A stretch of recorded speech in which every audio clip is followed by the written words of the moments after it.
बारिश के अंदर भी लोगों को चैन नहीं है, ये होते हैं। ये देखें बारिश हो रही है फुल तेज।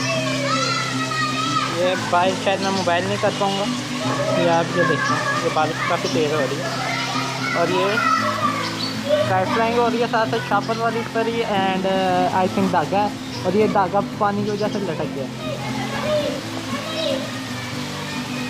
और क्या बात है, गुड्डी भी ऐसी कमाल की बना हुआ फरमा ये खड़ी हुई है, जहाँ मोड़ है वहाँ जा रही है वो। देखें यार, लोगों को शौक देखें कि हुक्मरानों ने हमारे से खेल खींच के रख दिया।